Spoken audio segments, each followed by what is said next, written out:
اکثر فتوی بازی میں بہت جلدی کرتے ہیں۔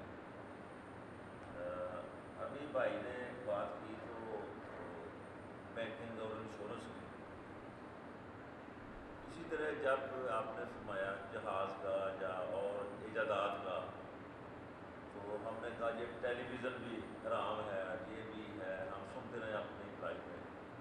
اب آگے یہ ویڈیو ہے، اب آگے ہم نے سب کے ساتھ کمپرومائز کر لیا، اس کے بغیر ہمارا کوئی کام نہیں، کوئی نہیں۔ نہیں ہوتا۔ فوٹو ہے، اچھا انشورنس ہے، تو دیکھنا تو یہ ہے کہ سود کی ڈیفینیشن کیا ہے۔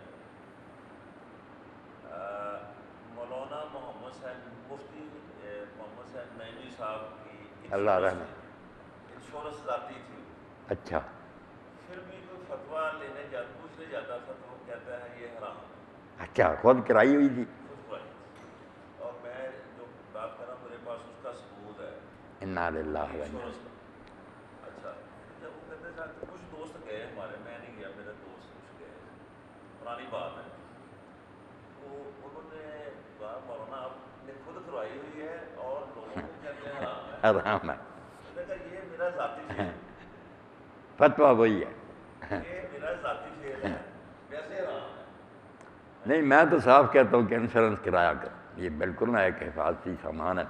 یہ ایسا ہی جیسے رسول کریم علیہ السلام نے دیکھا نا، اسی کے ساتھ ملتی جلتی بات ہے، عاقلہ کا تصور ہے کہ جب غلطی سے کسی سے قتل ہو جائے نا، جان بوجھ کر قتل کرے تو پھر وہی تاوان بھرے، جو بھی فیصلہ ہو۔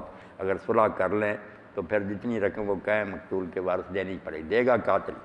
اگر غلطی سے قتل ہو جائے تو پھر دین نے یہ کہا کہ خون ضائع بھی نہیں جانا چاہیے، اور اس بیچارے کا قصور نہیں، غلطی سے اس سے آدمی مر گیا تو 3 سالوں میں 3 قسطوں میں نا پھر اس کی آخرہ، اگر محکمہ سارا محکمہ اپنی تنخواہیں کٹوائے، اگر برادری ہے تو اس کے سارے دادا کی اولاد جو نا اپنی آمدنیوں میں سے حصہ ڈالیں اور رقم پوری کر کے اس کی جان چھڑائیں۔ یہ اس کو ایک قسم کی نا امداد دی گئی، عاقلہ کا تصور، تو دیت جو ہے نا 3 قسطوں میں 3 سالوں میں نا ساری برادری اکٹھی کرے، اور جب دیوان بن گیا دفتر